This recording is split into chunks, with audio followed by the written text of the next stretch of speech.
बच्चों chapter number 10 exercise number 2 आज हम पढ़ेंगे, जिसमें सबसे इंपॉर्टेंट चीज है फिलहाल क्लासिफिकेशन। अभी क्लासिफिकेशन क्या होता है वो समझ लीजिए। क्लासिफिकेशन का मतलब होता है किसी चीज का आपको ना वर्गीकरण कर दिया है, उसको हम बोलते क्या, क्लासिफिकेशन बोलते हैं। क्लासिफिकेशन किसने कहा है? Classification of a linear partial differential equation of second order. ये हमारे पास उसकी जनरल फॉर्म है, इसकी linear partial differential of second order की। सेकंड ऑर्डर दिखाई दे रहा होगा, पावर 2 लग रही है, इसलिए सेकंड ऑर्डर और होल पावर इसकी 1 है, इसलिए इसको क्या बोला, लीनियर। और पार्शियल इसलिए बोला क्योंकि डेल यूज हुआ है, इस तरह का डेल ये यूज हुआ है, ठीक है। अच्छा, कंसीडर करेंगे फाइव इक्वल टू समेशन आई से 1 आई इक्वल टू 1 से एन, जे इक्वल टू 1 से एन ए आई जे। इसके स्थान पर हम लिख सकते हैं डेल आई और यहाँ लिख सकते हैं del j. Del i delta j का मतलब डिफरेंशिएशन से ये है पार्शियल, ओके। अब हमें यहाँ बताना है कि कौन कौन सी इक्वेशन हमारी इलिप्टिक है, कौन सी हाइपरबोलिक है और कौन सी पैराबोलिक है। इसके लिए क्या करोगे तो इसकी पहचान देख लीजिए। पहली बात सबसे इंपॉर्टेंट पहचान है भाई बच्चों। यदि क्वेश्चन आएगा तो 2.5 नंबर का आएगा, 2.5 नंबर से ऊपर आता नहीं है। कभी कभी पूछ लेता, कभी कभी नहीं पूछता। ऐसा भी नहीं कि 100% आएगा, ये भी कोई जरूरी नहीं है, ठीक है। तो चलिए देखते हैं पहले इलेक्ट्रिक क्या कहता है। यदि से कहा है 5 बता दिया मैंने ऊपर, 5 क्या होता है, 5 समझा दिया है। 5 क्या है? 5 is positive for all real values of delta i. It reduce to 0 only when delta i are all the 0। मतलब क्या सॉरी 5 का जो मान होना चाहिए वो सब क्या होना चाहिए, पॉजिटिव होना चाहिए प्रत्येक डेल्टा आई के लिए। और 0 केवल तभी होगा जब डेल्टा सारे के सारे 0 दोगे आप, उससे पहले 0 नहीं होगा। ये कहा है, ओके। हाइपरबोलिक कब है? यदि 5 जो है पॉजिटिव भी हो और निगेटिव भी हो तब से हम बोलेंगे हाइपरबोलिक। अब पैराबोलिक में उसके डिटरमिनेंट वैल्यू क्या होनी चाहिए, 0 होनी चाहिए, तब वो पैराबोलिक बोला जाएगा। पहला क्वेश्चन देखें, पहले क्वेश्चन का फर्स्ट पार्ट उसने कहा है क्लासीफाई द फॉलोइंग इक्वेशन कहा है, ठीक है। अब यहां से हमें 5 निकालना है बच्चों। सबसे पहले 5 इंपोर्टेंट है। 5 इक्वल देखो एक्स के रेस्पेक्ट में 2 बार है, वाई के रेस्पेक्ट में 2 बार है और जेड के रेस्पेक्ट में 3 बार। तो मैं से लिखूंगा डेल्टा 1 का स्क्वायर, डेल्टा 2 का स्क्वायर और डेल्टा 3 का स्क्वायर। 1 का मतलब एक्स, 2 का मतलब वाई और 3 का मतलब जेड हो गया, ओके। अच्छा, यदि आपने याद हो जब हम कभी मैट्रिक्स करते हैं इस तरह की मैट्रिक्स या डिटरमिनेंट कर लो, क्योंकि मैट्रिक्स का तो मतलब ही नहीं है यहाँ पर। जैसे A11, A22 और A33, ये क्या है A11, इसका मतलब हो गया A स्क्वायर। A1 स्क्वायर कर लो, इसे A2 स्क्वायर कर लो, इसे A3 स्क्वायर कर लो, है ना। कि वही सब कुछ है, यानी ये जो हमारे पास गिवन है ये हमारे पास डायगोनल गिवन है केवल किसी भी मैट्रिक्स के।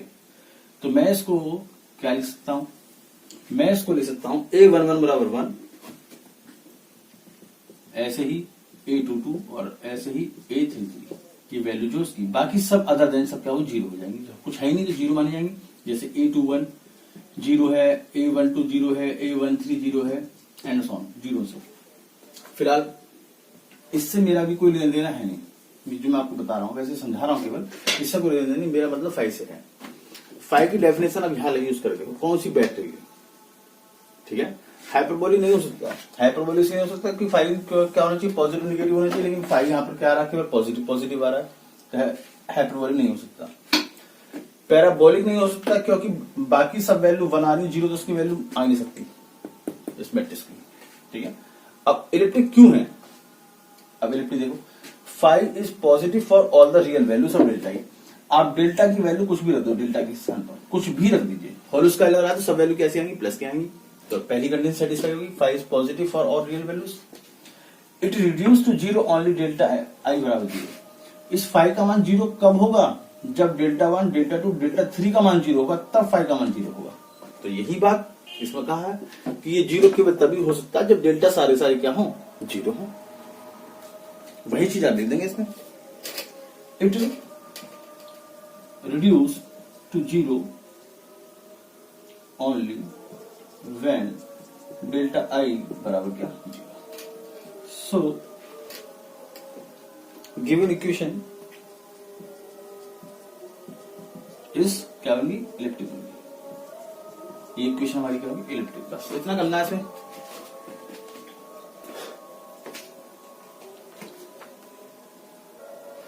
अब देखते हैं बच्चों क्वेश्चन नंबर का सेकंड पार्ट 5 बनाते हैं। पहले कंसीडर 5 इक्वल, इसको मैं लिखूंगा डेल्टा 1 का स्क्वायर, इसे लिखूंगा डेल्टा 2 का स्क्वायर, डेल्टा 3 का square minus 1/c square, delta 4 का स्क्वायर लिखूंगा। 4 का मतलब क्या होगा, टी की रेस्पेक्ट हो गया, 3 का मतलब जेड की रेस्पेक्ट हो गया। इस तरह से हमारी इक्वेशन बनती चली जाएगी। अब हमें क्या देखना है कि ये इलिप्टिक है, हाइपरबोलिक है या पैराबोलिक है। सोचो जरा, माइंड तो जो हमारा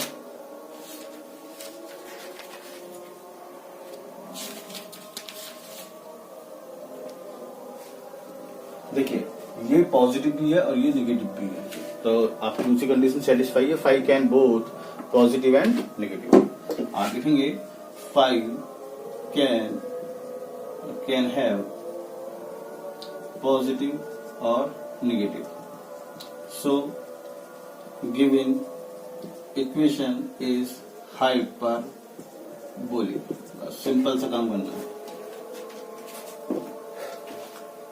इसकी वो ले लीजिए, स्क्रीनशॉट ले लीजिए। अब इसका देखें third part, dt upon dx2, dt over dy2, dt over dz2। यहाँ पर पावर 2 नहीं है, ठीक है। यहाँ पे सिर्फ एक वेरिएबल दिया हुआ है, तो कोई मतलब नहीं इस चीज का। अब जैसे कोई मैट्रिक्स में बना रहा हूँ बच्चों, a11 लिखूंगा, a12 लिखूंगा, ठीक है। यदि मैं इसके स्थान पर ये लिख दूं केवल a1, तो इसका क्या मतलब है, इसका कोई मतलब नहीं है, क्योंकि बस हमें ये बता रहा है ये पहली रो का है, लेकिन इसने ये नहीं बताया कि कौन से कॉलम का है। तो सेम कंडीशन ये इसके जैसी है, ओके।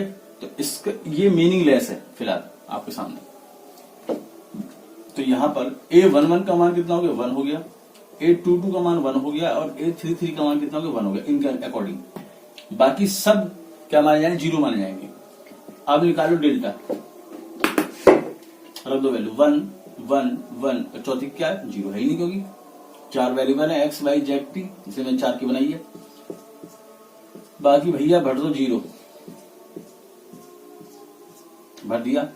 एक आपने रूल पढ़ा होगा मैट्रिक्स का, डिटरमिनेंट का, इन सभी मल्टीप्लाई कर दो, सॉल्यूशन इसका क्या आएगा, 1 गुणा 0 करोगे क्या आएगा, 0। यदि डेल्टा 0 आ गया तो क्या हो जाएगी इक्वेशन, पैराबोलिक हो जाएगी। So given equation is parabolic. छाप दो।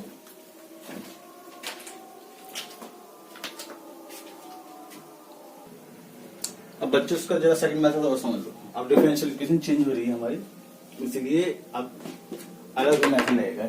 ये अलग मेथड है क्लासिफिकेशन का, ठीक है।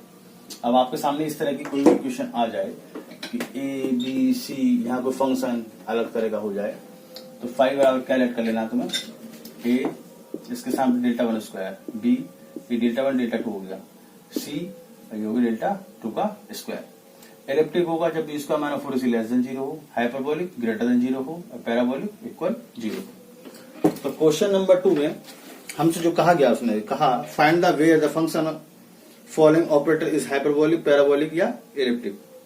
पता लगाना है क्या है ये आइटम, जैसे भी आइटम क्या आइटम है। इसकी कोएफिशिएंट 1 है, तो ए का मान 1 हो गया, बी का मान यहाँ पर 3 हो गया ये, और सी का मान कितना हो गया, x हो गया। वी हैव, हम क्या निकाल रहे हैं, बी स्क्वायर माइनस 4ac निकाल रहे हैं, ओके। तो निकाल देते हैं, यानी टी का स्क्वायर 4 इंटू 1 इंटू एक्स, तो टी स्क्वायर माइनस 4x आ गया। अब ये तो तुम्हें पता भी नहीं है ये वैल्यू पॉजिटिव है, नेगेटिव है या इक्वल 0 है, क्योंकि इसमें वेरिएबल चल रहे हैं। तो कंडीशन बना लेते हैं, है ना। पैराबोलिक होगा इफ, कब होगा पैराबोलिक, जब बी स्क्वायर माइनस 4ac क्या हो पैराबोलिक में, इक्वल 0 हो। That is T square minus 4x बराबर 0, दैट इज टी स्क्वायर बराबर क्या हो, 4x हो। दूसरा इलिप्टिक ले लो, चलो। इलिप्टिक कब होगा, जब बी स्क्वायर माइनस 4ac क्या हो, लेस 0 हो, that is T square 4x less 0 हो, that is T square less than 4x हो। इसी प्रकार तीसरी कंडीशन बना लो, कौन सी बची, पैराबोलिक हो गई, इलिप्टिक बची ना, इलिप्टिक हो गई, हाइपरबोलिक होगी यदि बी स्क्वायर माइनस 4ac क्या हो, ग्रेटर 0 हो, that is T square 4x greater 0, तो टी स्क्वायर ग्रेटर 4x। ये भैया स्क्रीनशॉट ले लो उसका। इसका सेकंड पार्ट देखें बच्चों, यहाँ ए की वैल्यू है एक्स स्क्वायर, बी इसमें है ही नहीं, और सी बराबर क्या है -1। ए का मान ये एक्स स्क्वायर, सी का मान -1, और ये वाली जो टर्म है एक्स और वाई के रेस्पेक्ट में इसमें है ही नहीं, इसलिए डी की वैल्यू क्या मान जाएगी, 0 मिल जाएगी। ठीक है जी बच्चों, अब क्या चेक करना है, हाइपरबोल वो चेक करना है। We have B square minus 4 से चेक कर लेते हैं पहले, सबसे पहले बी का मान 0, 4, ए का मान एक्स स्क्वायर और सी का मान -1, दैट इज 4x स्क्वायर। और ये संख्या हमेशा क्या रहेगी, पॉजिटिव रहेगी।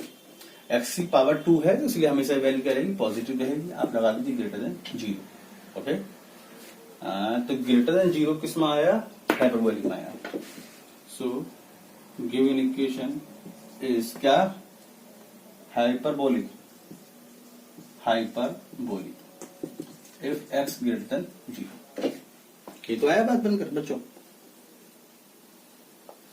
और पैराबोलिक कब होगी, पैराबोलिक होगी जब इस 4x स्क्वायर का मान किसके बराबर हो जाए, पैराबोलिक में क्या है, इक्वल 0 होना है, ये 0 हो जाए, दैट इज x का मान क्या आ जाए, 0 आ जाए। एलिप्टिक नहीं हो सकती ये संख्या, ये कभी भी इक्वेशन एलिप्टिक नहीं हो सकती, क्योंकि एक्स स्क्वायर को मैं कभी भी नेगेटिव नहीं दिखा सकता, कैसे भी करके, है ना। तो लिख देंगे it can not be elliptic. हो गया।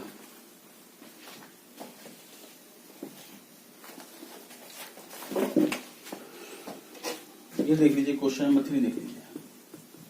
क्वेश्चन नंबर 3 कहा D two U upon D T square C square D two U over del X square. इसे दिखाना हमें हाइपरबोलिक दिखाना बच्चों। अब हाइपरबोलिक दिखाने के लिए क्या करेंगे, C square D two U over del X square minus K D two U over del T square बराबर 0। ए का मान आ गया सी स्क्वायर, बी का मान पता नहीं, और सी का मान है हमारा -1। B square minus 4ac check कर लो, बी का मान 0, 4c स्क्वायर -1 यानी 4c स्क्वायर आ गया। अब 4c स्क्वायर क्या रहता है, हमेशा पॉजिटिव रहेगा, तो तुम्हें पता, मुझे पता है कांस्टेंट है, ग्रेटर देन क्या, 0। अब ग्रेटर देन 0 किसमें है, हाइपरबोलिक में। So given equation is hyperbolic. कर लेना, एक आध क्वेश्चन छोड़ दिया तुम्हारे लिए, उसे कर लेना।